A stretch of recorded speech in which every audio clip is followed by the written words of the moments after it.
কত বড় মুত্তাকি ছিলেন সাইয়েদনা ওমর ফারুক।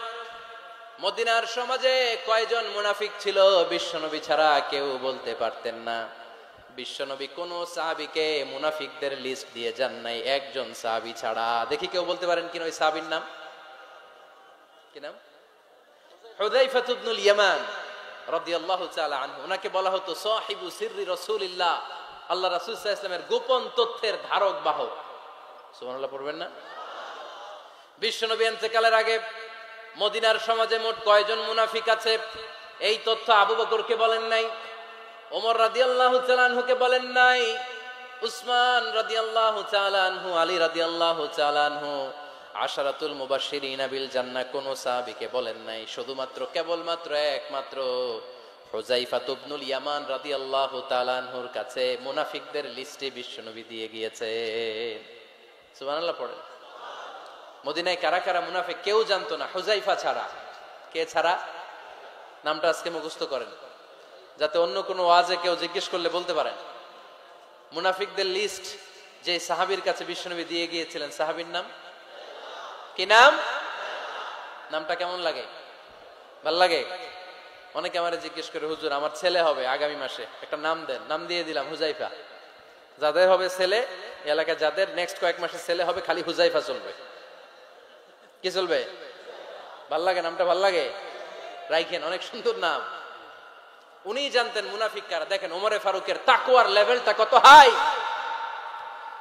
ওমরে ফারুক একদিন হুযায়ফা রাদিয়াল্লাহু তাআলা আনহুর কাছে গেলেন, যে বললেন, হুযায়ফা, বিশ্বনবী ইন্তেকালের আগে মুনাফিকদের নামের লিস্টটা কারো কাছে দেয় নাই, আমার জানা নাই, সাইয়েদনা আবু বকরের জানা নাই, কোন সাহাবীর জানা নাই, তুমি ছাড়া।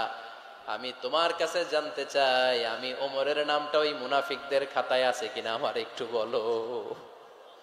আমার ওমরের নামটা ওই মুনাফিকদের লিস্টিতে একটু আছে কিনা, নামটা একটু বলো।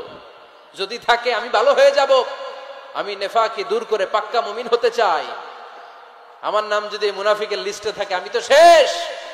হুযায়ফা চোখের পানি ছেড়ে দিয়ে বলে, আমিরুল মুমিনিন, কেমন প্রশ্ন করলেন আপনি? আপনি বিশ্বনবীর শ্বশুর। এই উম্মতে আপনার পজিশন 3 নাম্বার। আপনারে মুনাফিকরা ভয় পায়, শয়তান আপনারে ভয় পায়। আপনি জান্নাতে সব বয়স্ক লোকদেরকে নিয়ে জান্নাতের মধ্যে আগে আগে ঢুকবেন। কেমন করে মুনাফিকদের কাতারে আপনার নাম থাকতে পারে ওমর? সুবহানাল্লাহ পড়ে। কি বিনয়ী, কি তাকওয়া। হুযায়ফাকে যে ধরতেন, হুযায়ফা একটু বলো না আমার নামটা মুনাফিকদের লিস্টিতে আছে কিনা। ওমরে ফারুকের যদি এই টেনশন থাকে যে আমি মুনাফিক হয়ে গেলাম কিনা, আমাদের এই টেনশন থাকার দরকার আছে না নাই? হ্যাঁ, যেন সব সময় আল্লাহর কাছে দোয়া করতে হবে, আল্লাহ তুমি নেফাকি থেকে আমাদেরকে বাঁচাও। আরো জোরে পড়েন আমিন। আপনারা ওঠা বসা শুরু করলেন কেন? অনেক রাত হয়ে গেছে তাই? হ্যাঁ, শেষ করে দেই তাহলে না? যে অনেকের কষ্ট হচ্ছে মনে হচ্ছে। হ্যাঁ, এক নম্বরে যাচ্ছে এইটা এইটা সব মুখস্থ দেখি। হ্যাঁ, 1 নাম্বার, 2 নাম্বার, 3 নাম্বার। 1 নাম্বার হইল পেশাবখানা, 2 নাম্বার পায়খানা, 3 নাম্বার নাকি এইটা?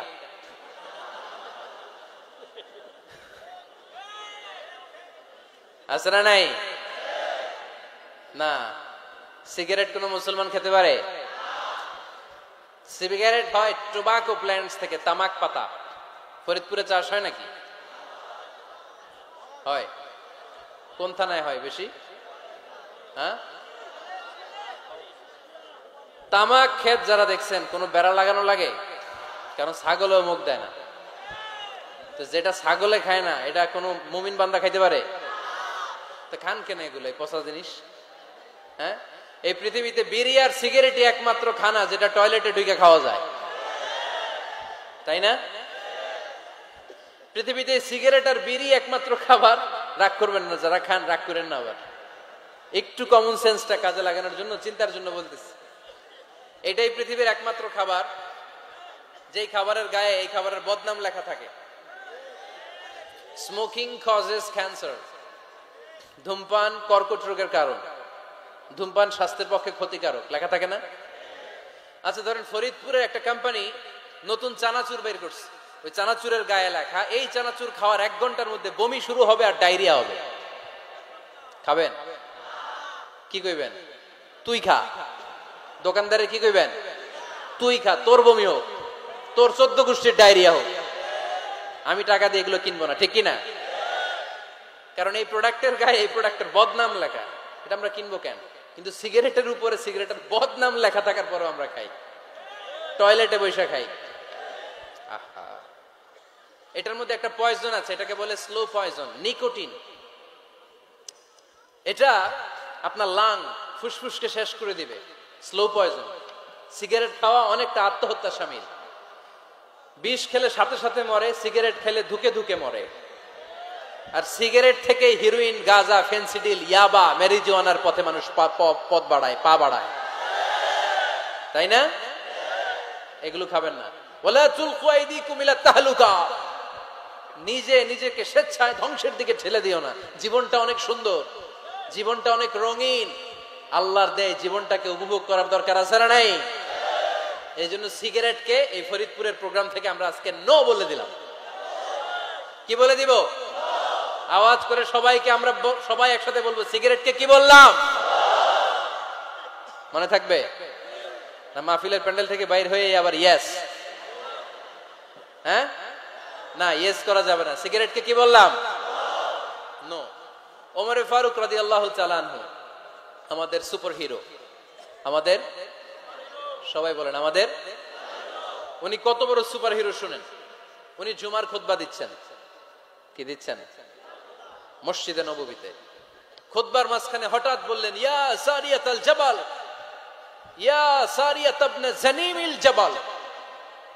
এই কথা বলেই আবার খুতবা দিতে শুরু করলেন। ওনার এই ইয়া সারিয়াত ইবনে জানিমিল জাবালের সাথে আগের কথারও কোনো মিল নাই, পরের কথারও কোনো মিল নাই। জুমার নামাজের পর মুসল্লি সাহাবারা ধরলেন, বললেন, ইয়া আমিরাল মুমিনিন। খুতবার মাঝখানে হঠাৎ করে ইয়া সারিয়াত ইবনে জালিমিল জাবাল বলে আপনি চিৎকার করলেন কেন? আপনার এই বাক্যের সাথে আপনার খুতবার আগের বাক্যের কোনো মিল নাই, আপনার খুতবার পরের বাক্যেরও কোনো মিল নাই। এই কথা আপনি কারে বললেন? কারে উদ্দেশ্য করে বললেন? এই কথার তাৎপর্য কি আমাদেরকে বুঝিয়ে বলেন।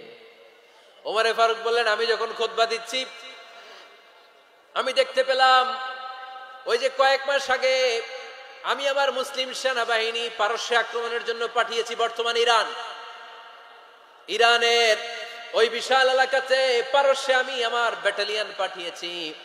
আমি হঠাৎ করে দেখতে পেলাম আমার মুসলিম বাহিনীর সেনাপতি যুদ্ধের এক পর্যায়ে তার ডানে আছে উপত্যকা, বায়ে আছে পাহাড়, সে পাহাড়ি রাস্তা ছেড়ে দিয়ে উপত্যকার দিকে যেতে শুরু করেছে। আমি দেখতে পেলাম আমার মুসলিম বাহিনী যদি উপত্যকার দিকে ছুটে বেড়ায়, কাফির মুশরিকরা আমার মুসলিম বাহিনীকে কচুকাটা করে ফেলবে। তাই আমি এখান থেকে তাদেরকে কমান্ড দিয়ে বলেছি, ইয়া সারিয়াতাল জাবাল, উপত্যকার দিকে নয় পাহাড়ের দিকে যাও, তাহলেই তোমাদের বিজয় নিশ্চিত হয়ে যাবে। উপত্যকার দিকে যেও না, ইলাল জাবাল, ইলা সারিয়াতিল জাবাল, পাহাড়ের দিকে ছোট। সাহাবারা অবাক, ঘটনা কি? উনি বসে আছেন মদিনায় মসজিদে নববীর মিম্বারে দাঁড়িয়ে, উনি যদি ইয়া সারিয়াতাল জাবাল বলে, এটা কি ইরানে যাবে নাকি? ও মিয়া, তখনকার সময়ে বর্তমানের মতো মোবাইল ছিল নাকি? ইন্টারনেট ছিল নাকি? কিছু ছিল? খালি মুখে আমি যদি বলি ইয়া সারিয়াতাল জাবাল, এটা ইরানে যাবে? ইন্ডিয়ায় যাবে? ঢাকায় তো যাবে, ফরিদপুর শহরেই তো বসবে না, ঠিক কিনা? কিন্তু এটা আমিরুল মুমিনিন বিশ্বাসী সাহাবারা বিশ্বাস করে নিল। কিছু মুনাফিক ছিল, এরা কয় না, ঝামেলাস, এটা তো সম্ভব না। এক কাজ করি, এই সেনাপতি যখন বিজয়ী বেশে মদিনায় ফিরে আসবে, এরা আমরা ধরবো। এরা দিন গুনতে লাগলো, এই সেনাপতি মুসলিম বাহিনী নিয়ে পারস্য জয় করে কবে ফিরে আসবে। এই মুনাফিকের দলগুলো কখনো সেনাবাহিনীকে অভ্যর্থনা জানাতে যেত না, কিন্তু এইবার সবার আগে মদিনার উপকণ্ঠে যে সেনাপতিদেরকে অভ্যর্থনা জানানোর জন্য ফুল নিয়ে রেডি, ফুল নিয়ে দাঁড়ায়। সেনাপতি ঢুকার সাথে সাথে ধরছে, এই সেনাপতি কোত্থেকে আসছে? কয় পারস্য জয় করে আসছে। কয় এমন এমন দিন, জুমার দিন দুপুর বেলা যুদ্ধের মাঝখানে আমিরুল মুমিনিনের কণ্ঠের কোন কথাবার্তা শুনছো নাকি? সেনাপতি অবাক, কয় তোমরা জানলা কেমনে? শুনছি তো। সুবহানাল্লাহ পড়বেন না? আমরা যুদ্ধে একটা ভয়ঙ্কর অবস্থার মধ্যে ছিলাম। পেছন থেকে শত্রু আমাদেরকে আক্রমণ করতে শুরু করে দিল। ডানে যাব না বায়ে যাব, সামনে যাব নাকি পেছনে যাব, রাস্তা খুঁজে পাচ্ছি না। ডান দিকে ছিল আমাদের উপত্যকার রাস্তা, বাঁ দিকে ছিল পাহাড়ি পথ। আমরা সোজা পথ হবে মনে করে উপত্যকার দিকে ছুটতে আরম্ভ করলাম। হঠাৎ করে আমিরুল মুমিনিনের কণ্ঠ বজ্র কণ্ঠে আমার কানের মধ্যে ভেসে আসলো। আমার মনে হলো আমিরুল মুমিনিন কেমন যেন আমাকে কমান্ড দিচ্ছেন আর বলছেন, ইয়া সারিয়াতাল জাবাল, ডান দিকে উপত্যকার পথে নয়, তাড়াতাড়ি পাহাড়ের দিকে সৈন্যবাহিনী নিয়ে উঠে যাও। পাহাড়ের দিকে, ডানে না। This is wrong track and this is the right track. ওই দিন যদি ওমরে ফারুকের ওই গাইডলাইন, আমিরুল মুমিনিনের কমান্ড যদি আমি না শুনতাম, আজকে বিজয়ের বেশে ফিরতেও পারতাম না, আমাদের চেহারাও তোমরা দেখতে পেতে না। ওমরে ফারুকের ওই কমান্ড, ওই গাইডলাইন অদৃশ্য থেকে শোনার কারণে এই পারস্যের মধ্যে আমাদেরকে সেই যুদ্ধে বিজয় দান করেছে কে? দিস ইজ ওমরে ফারুক, দিস ইজ ওমরে ফারুক।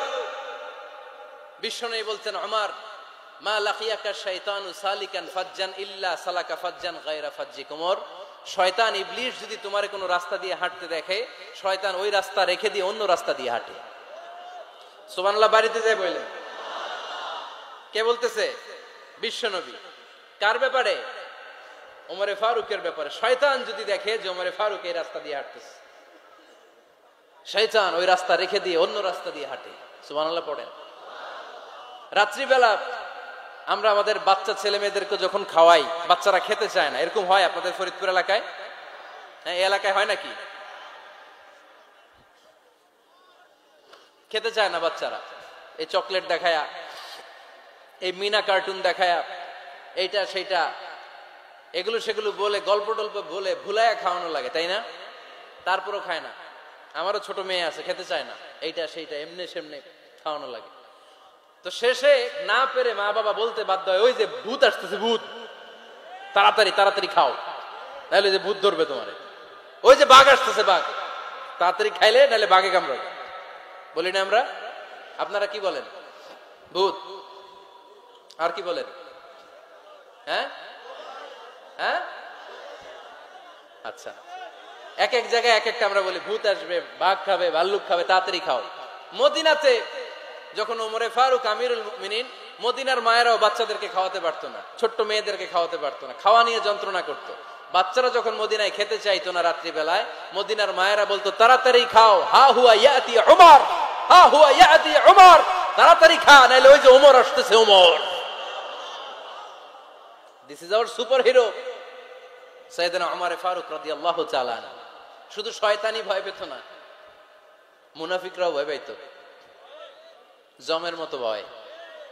শুধু তাই না, আমাদের আম্মাজান বিষ্ণু ইসা ইসলামের স্ত্রীরাও ওমর ফারুককে ভয় পেতেন।